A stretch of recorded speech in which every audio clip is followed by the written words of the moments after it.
ഒരു കൂട്ടം തവളകൾ ഒരു വലിയ പാറപ്പുറത്ത് ചാടിയെത്താൻ മത്സരിച്ചുകൊണ്ടിരിക്കുകയാണ്. ആദ്യം പാറപ്പുറത്തെത്തുന്നയാൾ വിജയിക്കും. അതിനിടയിൽ താഴെ നിൽക്കുന്ന മത്സരിക്കാത്ത തവളകൾ നീ ചാടേണ്ട, കയറേണ്ട, നിന്നെക്കൊണ്ട് പറ്റില്ല എന്നിങ്ങനെ പറഞ്ഞുകൊണ്ടേയിരുന്നു. ഇത് കേട്ടതോടെ ചില തവളകൾ ചാട്ടം അവസാനിപ്പിച്ചു തിരിച്ചു മടങ്ങി.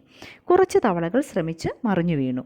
മറ്റുള്ള തവളകൾ പറയുന്നത് പോലെ തനിക്കും സാധിക്കില്ല എന്ന് തോന്നി അവരും മത്സരത്തിൽ നിന്ന് പിന്മാറി.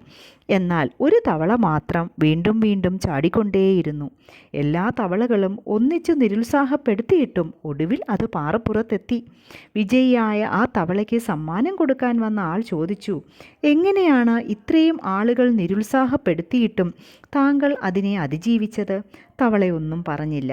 അയാൾ വീണ്ടും ചോദ്യം ആവർത്തിച്ചു. പക്ഷേ തവള നിശബ്ദത തുടർന്നു. കാരണം ആ തവളയ്ക്ക് കേൾവിശക്തി ഉണ്ടായിരുന്നില്ല.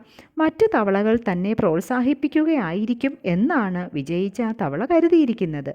നമ്മുടെ പല ശ്രമങ്ങളും പരാജയപ്പെട്ടേക്കാം. പക്ഷേ ശ്രമിക്കാൻ നമ്മൾ പരാജയപ്പെടരുത്. ചുറ്റിലുമുള്ള ആളുകൾ കളിയാക്കിയേക്കാം. അതൊന്നും ശ്രദ്ധിക്കാതെ ലക്ഷ്യത്തിലേക്ക് കുതിക്കണം. അവർ പറയുന്ന കാര്യങ്ങൾ കരുത്താക്കി മാറ്റാൻ നമുക്ക് സാധിക്കണം.